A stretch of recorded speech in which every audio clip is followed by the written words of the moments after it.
the character. Tell me he don't look Bill like Bill Cosby's kids, the Cosby kids, that he favors or he reminds you of. Mushmouth. And that's exactly what he had last night. Tim Scott. The way he talks. Tim Scott, basically, in order for him to get on stage, which makes sense, at a Republican, running under the Republican umbrella, is he has to appease white people. He got to make white people feel, look, slavery wasn't the worst thing that could have happened to black people. I understand how you feel about that. And these black lazy people need to get up, pull themselves up by their own bootstraps. I was raised in a single mom's house. He did mention that in the hood. And for some reason, my mush mouth self made it out.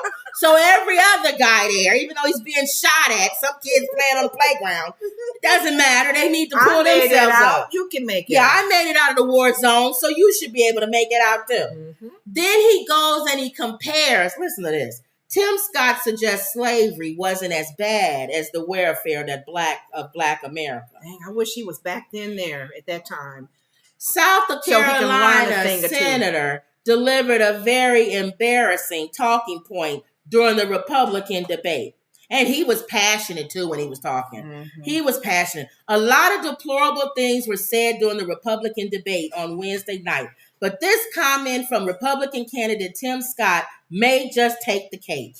During the debate, Scott argued that the welfare assistance was harder than slavery for Black Americans. Black families survived slavery, he said. We survived poll taxes and literacy tests. Okay. He said Black families survived slavery. Is he talking about when your kids is taken away from you, or when the wife is shipped from one farm to the other farm? Or how is he saying the family survived slavery? Like to break it down, what does he mean? And even when I gave my example of trying to go back and look at my mom's history, I only go to a certain part. And then the family is split up. And they're listed as cattle. Not even, property or animal. Like so cattle. What is he talking about? You are a bonehead. Only thing he did, keep going. The one thing he did bring up is because we're using the Emerald saw the documentary, the 14th Amendment, about the slavery and stuff, and they're using that now for immigrants. All right. He said, we survived discrimination being woven into the laws of our country, he added, in a line that for a moment sounded like he might actually be acknowledging systematic racism. Systemic racism. What was hard to survive, because he said woven into our fabric. So it sounded, he's in one way, he's saying that, so you do believe that it's woven into the fabric. If it's woven into that the means fabric, it's systematic. It's systemic. It's in our systems. But anyway. It's in our laws. But then on the other hand, no, it's not. It doesn't exist. Yeah. What was hard to survive was Johnson's Great Society, where they decided to put money, where they decided to take the Black father out of the household to get a check in the mail. So he's saying that they decided, what we're going to do is we're going to take the Black father out of the house, and then we're going to destroy the family. Break the family. We're going to break the family up. That's still part of the system. Right. Which is still part of slavery. Right. It's still the same mindset. Anyway, Johnson's Great Society, launched in 1964, was of the most significant federal social welfare programs in U.S. history. Then he also made it seem like the stereotype that most Black people are on welfare.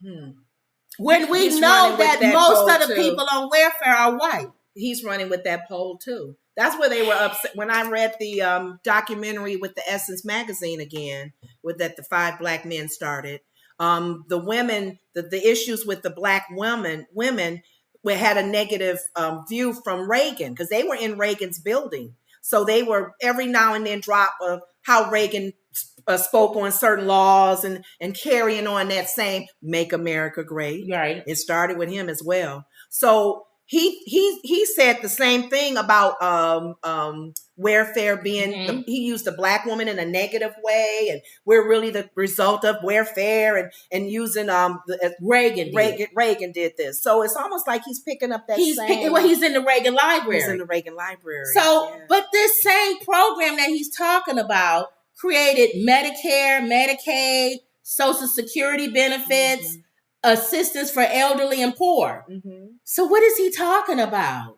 And then maybe he's thinking as a Republican, sometimes you and I even talk about because Whoopi has made it clear she was on welfare when she first had, started out, and she didn't have money with her daughter, whatever. And welfare, she used the welfare system to get, pick up herself up and get a job and do what she needed to do. Remember, we were saying sometimes you need to review a lot of these programs because they're becoming crutches for people. Right, but that's a different argument. That's a different argument in a different debate. Yes. Like, don't throw the baby away with the bathwater. Exactly. Maybe look at it and find a way where it's not being taken advantage of. Exactly. But I think he's sometimes thinking, like you're saying, with the percent thinking in his mind that most people on welfare are black women. Right.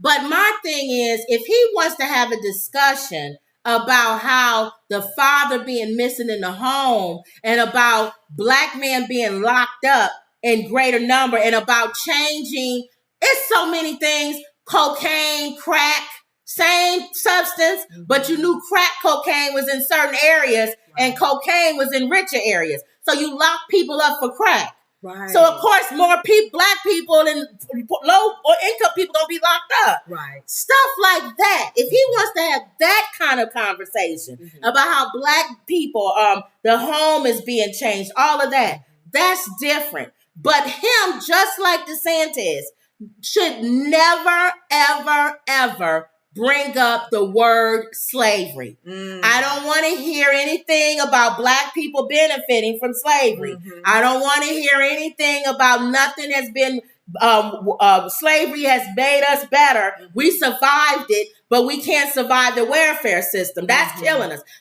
I'm sick of people bringing us back to slavery. And black people are the only race that allows people to do that.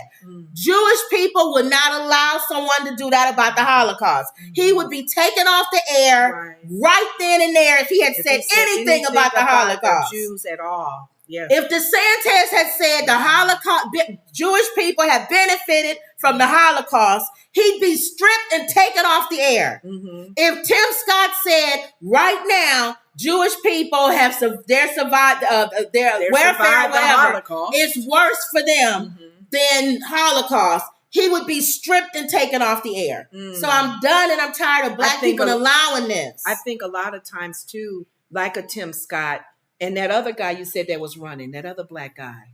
For what? Right, he was running for president. He didn't make enough to get on to the debate. Elder. Yeah.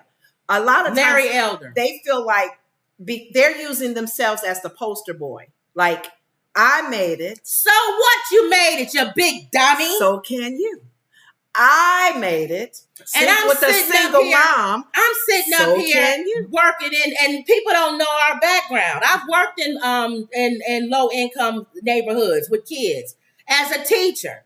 So I'm sick and tired of these guys with this I made it out and why can't you make it out? And I got kids coming to school barely able to make it past gun violence.